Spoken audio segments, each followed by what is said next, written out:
Alors, on va parler de dividendes et je vais vous montrer pourquoi elles contribuent autant au rendement total des actions, pourquoi c'est un indispensable finalement d'incorporer une stratégie à dividendes dans un portefeuille à long terme et finalement d'autant plus dans ce type de marché actuel où on est surévalué puisque je le rappelle, hein, finalement un rendement total est composé de l'appréciation du prix de votre action en bourse et également de ce rendement du dividende. Donc, je suis en train de lire ce bouquin en ce moment, c'est une masterclass et je vous ai sélectionné des petits points forts qui devraient être fort sympathiques. Donc voilà, est-ce que vous saviez pour commencer que 100 000 euros, c'est en réalité 25% d'un million.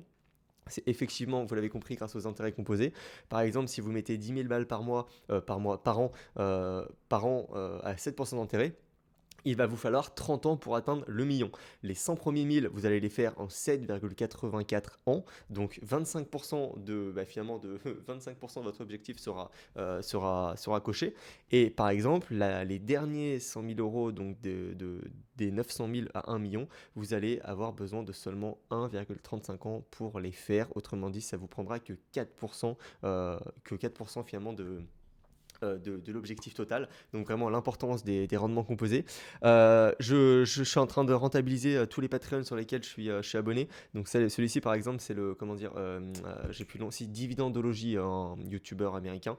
En fait, c'est tout simplement ça vous montre en fait le break-even point que vous devez, que vous aurez. Vous voyez ici, la ligne rouge, c'est vos paiements de dividendes et la ligne noire, c'est finalement le coût de la vie. Et en fait, dès que ça break-even, dès que ça casse, ça veut dire que vous pouvez vivre de vos dividendes. Donc là, j'ai tout simplement mis 2000 balles par mois, voilà, vous devez avoir 2000 balles par mois pour vivre, 3% d'inflation annuelle.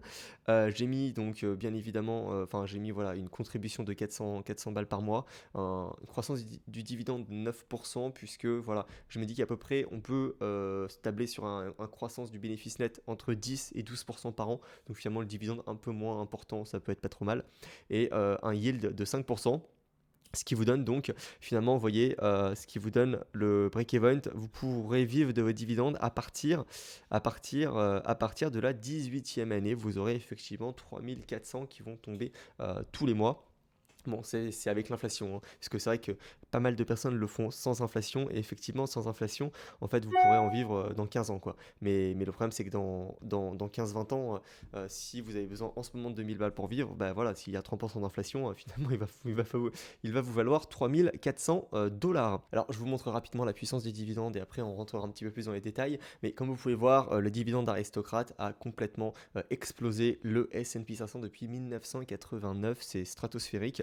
Donc voilà, les actions qui versent des dividendes et les augmentent offrent des rendements plus élevés. Lors des récessions 2000-2008, l'indice dividende aristocrate a fait mieux que le S&P à hauteur de 6% par an. C'est tout simplement énorme, c'est-à-dire que les dividendes vont vous protéger dans les marchés baissiers, dans les marchés où finalement l'économie va ralentir. On va le voir pourquoi, je vais vous l'expliquer. Alors ça, je vous l'ai déjà montré, mais c'est le S&P 500 qui est sans dividende réinvesti, où on va compter finalement uniquement sur l'appréciation du prix de l'action. Et quand on va réinvestir les dividendes, eh bien, on voit que c'est carrément, voilà, c'est 5-6 fois supérieur, donc c'est vraiment encore une fois un indispensable. Et enfin, pareil, ça vous avez déjà dû le voir, mais c'est concrètement les dividendes finalement contribuent en moyenne, si je me mets par exemple là entre 1900 et 1909. Vous voyez qu'on a, on a 4,7 plus 5,7, hein, j'arrondis à 11, enfin à 10,5 de rendement total. Et dans ces 10,5 de rendement total, vous avez 4,7% qui est dû aux dividendes et donc 5,7 au prix de l'action, comme il dit, donc au price return. Et enfin, en moyenne, on a bien quand même, c'est quasiment pareil, hein, à long terme, on a quasiment autant finalement de plus-value en dividendes que finalement sur le cours de l'action. Alors ici, je vous ai mis une étude de Morgan Stanley. Je vais aller directement là où ça m'intéresse, c'est-à-dire là où j'ai pris le graphique. Donc les investisseurs qui se focus seulement sur l'appréciation du cours de l'action, autrement dit, comme vous voyez ici, comme je vous l'ai mis à l'instant, sur les 6%. Sur les 60% je veux dire de l'appréciation totale, donc qui oublient ces 40% de dividendes, eh bien finalement voilà, ils vous disent cependant Donc cependant, l'histoire a révélé que finalement, ils peuvent être déçus sur une grande période de temps. Pourquoi? Puisque, eh bien, finalement, enfin surtout quand finalement les marchés sont sur un all-time high. Puisque si là, en ce moment, par exemple, vous avez que des entreprises technologiques en portefeuille, votre portefeuille a dû exploser. Mais finalement, si jamais bah, il y a une correction de 30-40%, alors ça repartira si vous avez des bonnes entreprises, là-dessus il n'y a aucun doute. Mais le truc c'est que la plus-value n'est jamais matérialisée, c'est ça que je veux dire. Elle est matérialisée uniquement si vous vendez votre entreprise. Et donc finalement, voilà, vous ne touchez pas à ces 40% de plus-value qui normalement vous est versé tout le temps sur votre compte en banque via les dividendes. Donc voilà, il vous dit, donc je pense que une meilleure approche d'allocation donc, est de posséder tout simplement des compagnies, des entreprises qui vont se focus sur la croissance de leur cash flow et donc l'augmentation de leurs dividendes et le rachat d'actions. Autrement dit, vraiment, il faut se focus sur les entreprises qui ont une capacité à augmenter leurs bénéfices et leur cash flow et qui redistribuent une petite partie en dividendes et en rachat d'actions. Donc ici, vous mettez les critères que lui, il trouve importants pour finalement sélectionner des actions qui versent des dividendes. Alors ça va être premièrement le rendement actuel versus VS contre le rendement historique, d'accord, du dividende, très important, on y revient. Également le dividende payout ratio, hein, donc c'est le dividende per share, tout simplement, contre, il faut le comparer au dividende, à l'earning per share. Si vous avez un dividende per share, comme je l'ai déjà expliqué, à 10 dollars, donc que votre action, elle vous verse 10 dollars en dividende par action, mais que son bénéfice par action est de seulement 8 dollars, bah, elle va devoir s'emprunter, devoir s'endetter de la différence. À court terme, ça peut le faire. À long terme, ça ne va pas puisque la dette va augmenter et l'entreprise court à la faillite, donc c'est pas bon du tout. Deuxièmement, il faut absolument regarder bah, l'earning, la croissance de ce bénéfice net comparé à la croissance du dividende. Si le bénéfice net augmente de manière supérieure plus rapidement que le dividende, tout va bien dans le meilleur des mondes, votre entreprise est vraiment excellente. Si par contre, si c'est pareil, enfin, si les deux finalement vont dans la même pente, c'est aussi pareil. Mais si jamais, vous le comprenez, il y a le dividende qui augmente plus rapidement que le bénéfice, finalement, que le bénéfice net, on va droit vers la faillite et on va droit vers quand on va couper le dividende. Et enfin, il vous dit bien la qualité donc de la source de dividende. Alors ça, je vais vous montrer sur Costco. Me voilà sur le rapport annuel de Costco. Et comme vous pouvez voir, regardez, on a donc les ventes nettes chaque année, donc le chiffre d'affaires. En 2021, on est de 192 milliards, 222 milliards, 37 milliards. Et dès qu'on finalement la ligne inférieure, on a ce qu'on appelle les les membership fees. C'est tout simplement Costco. Pour faire ses courses chez Costco, il faut avoir une carte et il faut payer un abonnement de 80 balles annuellement. Et bien, Costco, chaque année, regardez un petit peu ce que ces cartes lui rapportent en cash: 3,8 milliards, 4,2 milliards, 4,6 milliards en augmentation. Et donc, il faut savoir que Costco, il a d'une part, eh bien, finalement, bah, son bénéfice net, comme toute autre entreprise du type Carrefour, du type Dollar Général, du type Leclerc. Et en plus, il a ce cash à hauteur de 4,6 milliards en augmentation. C'est ce qu'on appelle vraiment un dividende ultra, vraiment de qualité, un revenu de qualité, puisque on n'a pas besoin, encore une fois, d'avoir énormément d'efforts pour avoir cet argent. Et c'est vrai que beaucoup de personnes elles n'arrivent pas trop à comprendre qu'effectivement il y a des business, bah, elles gagnent de l'argent sans rien faire, c'est-à-dire que c'est facile pour eux, pour elles, et il y a d'autres business, comme par exemple, je sais pas, vous prenez les compagnies aériennes, bah, c'est une galère incroyable pour sortir comme ça 4,6 milliards, du moins ça coûte extrêmement cher. Donc vraiment toujours raisonner en termes de facilité. Est-ce que c'est facile pour votre entreprise de gagner de l'argent, d'augmenter ses marges, etc. Et si effectivement pour votre entreprise ça coche les cases, là vous avez un dividende vraiment, vraiment de qualité, et négligez jamais ce point. Ok, donc je me suis remis sur le PDF rapidement. On a ici une étude de Yale qui vous montre concrètement que les entreprises qui versent des dividendes croissants, donc ici toutes les entreprises qui versent donc les dividendes croissants, eh bien vous ont protégé tout le temps contre l'inflation. Et ce, depuis 1940, enfin il y a juste en fait 1970 où ouais, il y a un petit écart, mais c'est parce que 70 quand même, faut remettre dans le contexte, c'était difficile quoi, c'était une stagflation, hein, donc l'économie qui s'arrête et l'inflation qui explose à la hausse. Autrement dit, c'est des deux côtés où ça va pas du tout. Mais sinon, on voit qu'à chaque fois, dès qu'il y a de l'inflation qui augmente, les dividendes finalement augmentent plus rapidement que cette inflation. Donc très très important de le retenir. Et également, voilà, ces caractéristiques-là, les caractéristiques finalement que les revenus obligataires n'offrent pas. Donc je passe dividendes et buyback. Très important puisque là, les chars buyback, prennent une tournure tout autre. Enfin, ça prend vraiment une part énorme là en ce moment, les buybacks, hein, depuis, comme on voit, aller depuis 2004, quoi. C'est vraiment une explosion. Là, j'ai pas après 2017, mais après 2017, enfin, ça continue d'exploser. Et finalement, ce graphique, il vous montre concrètement que bah, les buybacks, finalement, c'est un petit peu au petit bonheur la chance. C'est-à-dire que du jour au lendemain, votre entreprise, elle peut effectivement arrêter les buybacks. Elle a des comptes à rendre à personne, elle s'en fout complètement. Alors que les dividendes, on voit bien que c'est croissant et que les dividendes, une entreprise ne peut pas se permettre d'arrêter les dividendes du jour au lendemain. Ici, je vous ai mis les buybacks, donc vous voyez bien.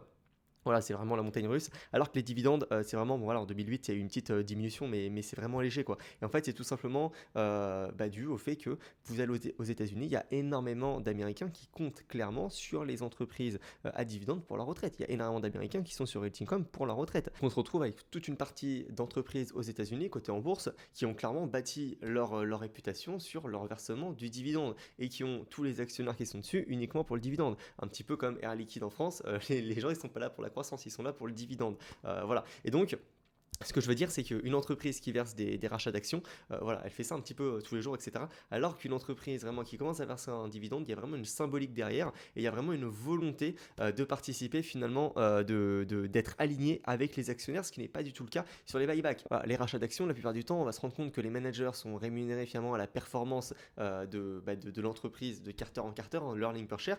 Et quand on fait un rachat d'actions, finalement, on diminue le nombre d'actions en circulation, donc on augmente le bénéfice par action, parce qu'il y a moins d'actions. La part du gâteau a diminué alors que le bénéfice est le même. Donc vous voyez que quand on fait des rachats d'actions, on peut avoir un bénéfice qui stagne, mais l'earning per share, le bénéfice par action qui lui augmente. Et donc finalement le manager va être rémunéré, va être rémunéré pour cette hausse qui est uniquement due finalement au rachat d'actions. Donc on peut se retrouver avec des rachats d'actions qui sont faits un petit peu n'importe quand, alors que les dividendes, encore une fois, eh bien quand vous avez une entreprise qui verse des dividendes depuis 20-30 ans sans interruption, c'est vraiment un signe d'extrême santé financière.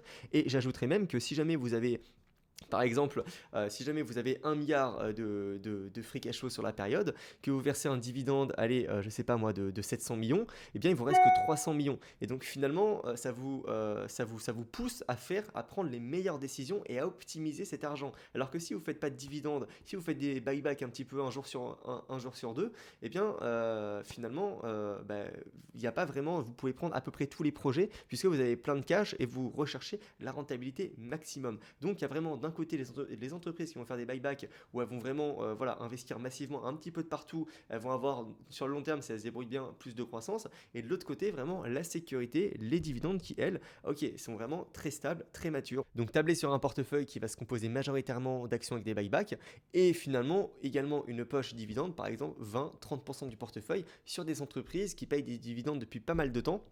Et c'est là où justement ça me permet de faire le pont avec la précédente vidéo où selon Phil Fisher, quand vous avez une entreprise qui devient mature, qui a atteint sa taille maximale, il faut la vendre. Et bien j'ajouterais peut-être que finalement il ne faut peut-être pas la vendre, il faut peut-être la garder en portefeuille, diminuer légèrement son poids, mais avoir en fait finalement 20%, 30% d'entreprises qui ont atteint leur taille maximale dans leur portefeuille puisque c'est celles-là qui vont verser les dividendes. C'est-à-dire que par exemple, si vous achetez aujourd'hui une entreprise comme, je vais me mettre sur Gros Focus, comme vous pouvez le voir, Microsoft verse un dividende en augmentation depuis 2004. Sauf que c'est un dividende qui est tout petit. Et on voit bien qu'ici, on a vraiment un earning per share finalement de 10, hein, voilà, de 9, enfin de 10, et un dividende per share de seulement 2,5. Autrement dit, un tout petit dividende. Mais est-ce que, par exemple, ça serait pas intéressant d'avoir Microsoft dans son portefeuille? Bon, ça c'est sûr, il y a pas de, la question n'est pas là. Mais ce que je veux dire, c'est que dans 15 ans, dans 20 ans, quand Microsoft va atteindre vraiment sa taille maximale, eh bien,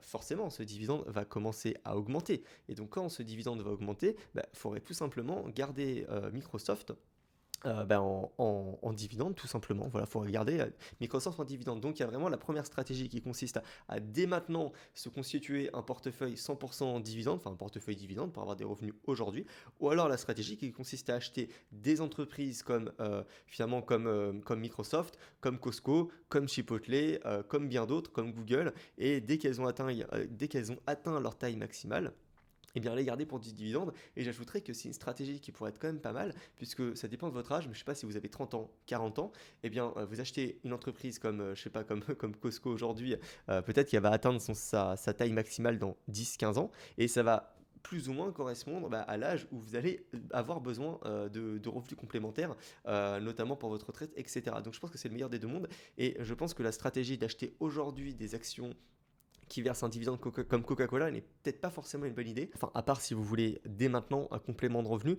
Mais c'est vrai que pour des personnes qui ont zéro de côté en ce moment et ont une capacité d'épargne et sont entre guillemets jeunes, c'est-à-dire, je sais pas, moins de 40 ans, eh bien, est-ce que c'est plus intéressant de capitaliser tous les mois sur un DCA sur Coca-Cola ou alors est-ce que c'est plus intéressant de faire tous les mois un DCA sur comme le mentionne le papier de Morgan Stanley, eh bien, des entreprises qui finalement vont augmenter leur free cash flow, augmenter leurs dividendes et augmenter leur achat d'actions. Enfin, quand je dis DCA, c'est finalement investir sur les entreprises qui ont encore pas mal de potentiel de croissance et ne les pas les vendre quand quand elles ont atteint leur taille maximale pour les garder en actions à dividendes ou alors comme j'ai fait sur Rate Income, c'est-à-dire que j'ai quand même envie d'avoir 15, là j'ai actuellement 13 ou 15% de mon portefeuille sur Rate Income pour avoir finalement voilà 13% du portefeuille qui me verse des dividendes tous les mois. Et sachant que Rate Income, il y a toujours quand même, j'avais fait une analyse, hein, mais enfin moi je pense qu'on peut avoir une croissance du dividende à hauteur de 4% par an pendant très très très très très longtemps. Donc finalement il y a toujours de la croissance avec un dividende. Alors c'est clair que ce sera jamais une croissance comme on aura sur comment dire sur des entreprises vraiment de croissance. Mais d'ailleurs je suis en train d'y penser en même temps. Par contre Apple, vous voyez, ce serait typiquement l'entreprise à ne surtout pas vendre si on se réfère à cette pas cette théorie, mais c'est à cette stratégie. C'est-à-dire que Apple, ce serait vraiment l'entreprise qui là serait entre guillemets dans un tournant, c'est-à-dire qu'effectivement la croissance elle va vraiment elle va vraiment diminuer, mais ça reste une énorme machine à cash et donc eh bien cette entreprise a encore un peu, enfin si elle commence à verser un dividende finalement qui va, un dividende qui finalement pour rattraper tout cet écart, hein, Apple peut facilement vous verser un dividende là de 6 dollars par action, donc 6 divisé par le prix en bourse de 178, là il peut, si on met un payout ratio de 100%, Apple peut vous verser un rendement de 3,3. Donc en fait on pourrait techniquement dans un autre monde avoir du Apple qui vous verse un dividende en ce moment de 3,3% et vraiment une machine à cash, c'est-à-dire que ce dividende serait vraiment safe parce que les revenus d'Apple sont quand même assez safe et quand même en augmentation puisque Apple a encore de la croissance. Donc c'est pour ça que de ce point de vue-là, Apple, c'est vraiment l'entreprise à garder en portefeuille pour finalement dans 10 ans, dans 15 ans se retrouver avec la boîte à dividendes que tout le monde voudra s'arracher finalement. Donc voilà, je vous laisse là-dessus, merci et bonne soirée.